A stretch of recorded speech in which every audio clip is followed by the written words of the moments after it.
नमस्कार बच्चों, एडोविला point channel में आप सभी का स्वागत है। बच्चों, आज हम क्लास 7 के सामाजिक विज्ञान की कार्यपत्रक संख्या 12 को पढ़ेंगे और इसमें हम लोग दिल्ली के सुल्तान के बारे में पढ़ रहे हैं। दिल्ली के सुल्तान का शासनकाल आपने पिछले वर्कशीट में जाना होगा कि 1206 ईस्वी से कुतुबुद्दीन ऐबक से शुरू होती है और 1526 ईस्वी इब्राहिम लोदी तक जाकर समाप्त हो जाती है, जब बाबर ने आक्रमण करके इब्राहिम लोदी को हरा दिया था और मुगल वंश की नींव डाली थी। उसके बाद मुगल राजवंश चलने लगता है। तो दिल्ली का जो सल्तनत काल है वो 1206 से 1526 ईस्वी तक चलता है। सल्तनत काल में बहुत से सुल्तान हुए और उन लोगों ने बहुत निर्माण कार्य भी किए, जैसे कुब्बत उल इस्लाम जामा मस्जिद का निर्माण हुआ और यहाँ फिर बेगमपुरी मस्जिद भी बना, मोठ की मस्जिद बनी और जमाली कमाली मस्जिद भी बनी। तो इस तरह से बहुत सारे स्थापत्य कला का विकास भी हुआ उस समय में। अब कहा गया है कि उपरोक्त चित्र में दी गई मस्जिदों के निर्माण काल एवं उनसे जुड़ी जानकारी अपनी पाठ्य पुस्तक की सहायता से एकत्र कीजिए। तो आप अपने पुस्तक को पढ़ेंगे तो ये सारी बातें आपको मिल जाने वाली हैं।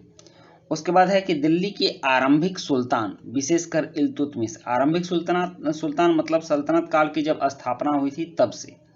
इल्तुतमिश सामंतों और जमींदारों के स्थान पर अपने विशेष गुलामों को सूबेदार नियुक्त करना अधिक पसंद करते थे। पहले सामंत होते थे और जमींदार होते थे जो कि यहाँ के लोकल होते थे, लेकिन जब सुल्तान बने तो इन लोगों ने जागीरदारों के स्थानों पर और जमींदारों के स्थानों पर सूबेदार नियुक्त करना पसंद किया और अपना सूबेदार नियुक्त किया। इन गुलामों को फारसी में बंदगा कहा जाता था तथा इन्हें सैनिक सेवा के लिए खरीदा जाता था।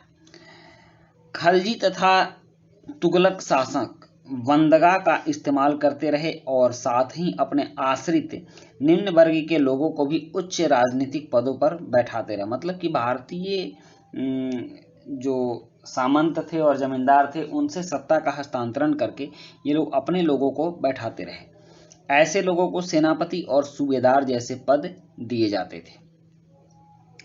गुलाम और आश्रित अपने मालिकों और संरक्षकों के प्रति वफादार रहते थे।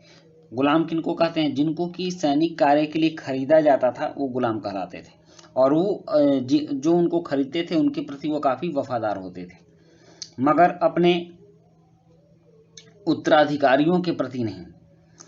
नए सुल्तानों के अपने नौकर होते थे। फलस्वरूप किसी नए शासकों के सिंहासन पर बैठते ही प्रायः नए एवं पुराने सरदारों में टकराहट शुरू हो जाती थी, क्योंकि ये अपने अपने नौकर बिठाते थे, अपने अपने आदमी बिठाते थे।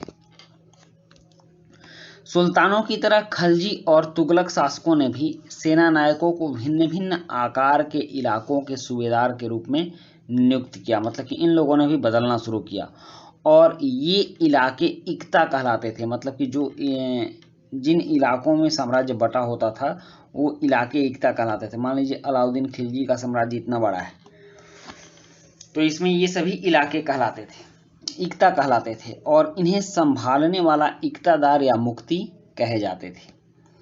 उसके बाद है मुक्ति का फर्ज। मुक्ति का फर्ज या इक्तादार का फर्ज, ये दोनों एक ही को कहा जाता था।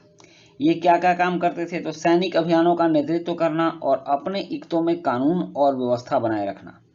अपनी सैनिक सेवाओं के बदले वेतन के रूप में मुक्ति अपने इलाकों से राजस्व की वसूली किया करते थे और राजस्व के रूप में मिली रकम से ही अपने सैनिकों को भी तनख्वाह देते थे। तो यह था इक्तादार का काम या मुक्ति का काम।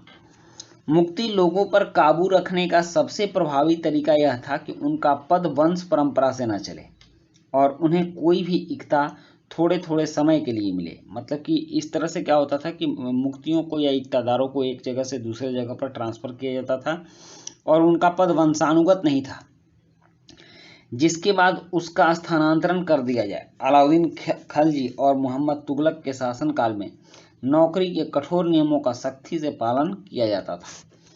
अलाउद्दीन खलजी के शासनकाल में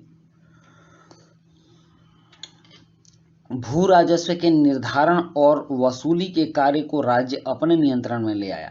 पहले ये दूसरे के माध्यम से वसूली करवाए जाते थे और राज्य सीधे पैसे ले लेता था, लेकिन अब ये सारा काम अपने नियंत्रण में, राज्य के नियंत्रण में आ गया। स्थानीय सामंतों से अलग से कर लगाने का अधिकार छीन लिया गया एवं उन्हें स्वयं कर देने के लिए बाध्य किया गया। उस समय 3 तरह के कर लिए जाते थे। कृषि पर कर, जिसे खराज कहा जाता था, जो किसान की उपज का लगभग 50% होता था। मवेशियों पर कर और घरों पर कर, यह 3 तरह का कर होता था।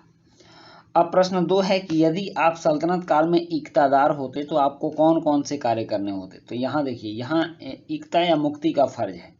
तो यहाँ से आप लिखेंगे सैनिक अभियानों का नेतृत्व करना, अपने इक्तों में कानून और व्यवस्था बनाए रखना, अपनी सैनिक सेवाओं के बदले वेतन के रूप में राजस्व की वसूली करना। तो यहाँ से यहाँ तक ये प्रश्न 1 का आंसर हो जाएगा। ठीक। या फिर एक लाइन ये भी लिख सकते हैं कि अपने सैनिकों को तनख्वाह देना। तो ये भी इसमें आप जोड़ सकते हैं, ये इसका परफेक्ट आंसर होगा। उसके बाद है अलाउद्दीन खलजी के शासन काल में कर प्रणाली की विशेषताओं का वर्णन कीजिए। तो कर प्रणाली यहाँ दिया हुआ है, आप यहाँ से लिखिएगा। जैसे कि यहाँ से प्रश्न 2 का आंसर होगा कि अलाउद्दीन खलजी के शासन काल में भू राजस्व के निर्धारण वसूली के कार्य को राज्य अपने नियंत्रण में ले आया। स्थानीय सामंतों से कर लगाने का अधिकार छीन लिया गया एवं उन्हें कर देने के लिए बाध्य किया गया। उस समय 3 तरह के कर लिए जाते थे, कृषि पर कर, मवेशियों पर कर और घरों पर कर। इन बातों को लिखेंगे तो दूसरे प्रश्न का आंसर हो जाएगा। तो बच्चों, ये थी आपकी आज की वर्कशीट नंबर 12 सामाजिक विज्ञान क्लास 7 की। इसी के साथ ये वीडियो कंप्लीट होती है। वीडियो अच्छी लगी हो तो लाइक, सब्सक्राइब, कमेंट जरूर कीजिएगा। मिलते हैं नेक्स्ट वीडियो में। Thank you.